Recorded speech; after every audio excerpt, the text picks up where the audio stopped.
Sir ये 6 तारीख की घटना है। 6 तारीख को हमारी जन सुनवाई थी तो एसडीएम साहब हमारे वहाँ पधारे थे पंचायत मुख्यालय। तो ये रजनी जी बागड़ी जो है एलडीसी लगी हुई है कनिष्ठ लिपिक, तो उनके वो काम नहीं करती, लोगों का काम नहीं करती। तो अभी हमें वो मेरे छोटे भाई की मिसेज सरपंच है, तो अब हमारे को कहते हैं भाई कि आप ये हमारे जो कार्ड टाइम से नहीं बन रहे हैं, हमारे नरेगा में नाम नहीं आ रहे हैं। तो सर हमारा क्या कहना होता है भाई आप ये काम कर दीजिए। जबकि आज 6 महीने की नौकरी होगी, मैं उन मैडम से अभी तक मैं नमस्कार भी नहीं की मैंने उनसे, मैं बराबर उनको जानता भी नहीं हूँ। लेकिन एसडीएम साहब जिस दिन आए उस दिन हमारे फेस टू फेस एसडीएम साहब को हम वो दे रहे थे ज्ञापन, सर ये हमारे काम ढंग से नहीं करते, इसलिए इनको आप कहीं अन्यत्र लगाओ चाहे कुछ भी करो, हमें कोई आपत्ति नहीं। तो एसडीएम साहब ने हमारी शिकायत ले ली। तो एसडीएम साहब शिकायत लेने के बाद में उनको एसडीएम साहब ने फटकार लगाई भी आप कर्मचारी हो, ढंग से काम करो, काम कर जनता का करना पड़ेगा। एसडीएम साहब ने सही कहा। और ये सरपंच है, सरपंच तो जनप्रतिनिधि कभी आप भी जाए नहीं भी आए, लेकिन आप सरकारी कर्मचारी टाइम से टाइम आओगे, टाइम से टाइम जाओगे और नौकरी करनी है उनको। तो ये करने के बाद में 7 बजे शाम को इनका जो पति देव है एडवोकेट राजेंद्र जी बागड़ी, उन्होंने पता नहीं वो एक वकील होने के नाते क्या किसी को झूठे मुकदमे में फंसा देंगे क्या, तो उन्होंने 7 बजे हमारे खिलाफ मुकदमा दर्ज करा दिया। मुकदमा दर्ज कराने के बाद में हमें मालूम पड़ा 5 तारीख का मुकदमा दर्ज हुआ।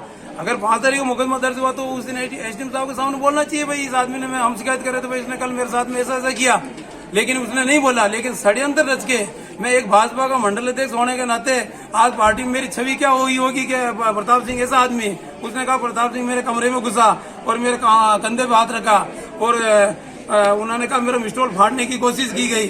तो आप वहाँ पर सीसीटीवी कैमरे लगे हुए हैं। मैडम साहिबा आती है दिन को दोपहर को 12:42 और कुछ सेकंड पे आती है और उसके बाद वो 4 बजे और कुछ मिनट बाद में वापस निकलती है।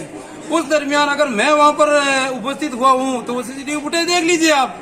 अगर वहाँ उस दरमियान उसके कमरे में गया हुआ हूँ तो आप मुझे जो भी सजा देनी चाहे, ये मेरे सभी गाँव वाले और मेरी पूरी पंचायत वाले सब है, तो इनके सामने मैं शपथ लेता हूं कि आप मुझे तुरंत प्रभाव से यहाँ से अरेस्ट करवाइए और मुझे मेरे खिलाफ सख्त से सख्त कानूनी कार्रवाई कराइए। अगर मैं निर्दोष हूँ, अगर वो मैडम झूठी है तो उनके खिलाफ सख्त से सख्त कार्रवाई करके उनको अभी आज के आज बर्खास्त करें, नहीं तो हम 3 दिन बाद में वहाँ पंचायत मुख्यालय पे धरना देंगे और ये गाँव वाले देंगे साहब, मैं तो नहीं दूंगा, गाँव वाले जाने इनका काम जाने। कलेक्टर साहब से क्या वार्ता हुई? कलेक्टर साहब ने कहा गए जो प्रतिनिधि मंडल गया, मैं नहीं गया, तो उनसे जो भी वार्तालाप होगी हम चर्चा कर लेंगे।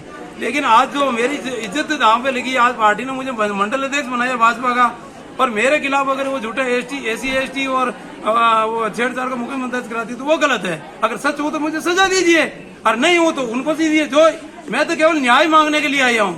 अगर मैं दोषी हूँ तो मुझे सजा दो, वो दोषी है तो उनको सजा दो। मुकदमा कितनी तारीख को दर्ज हुआ? 5 तारीख को, और 6 तारीख को हमने मैडम की शिकायत दर्ज की एसडीएम साहब के सामने।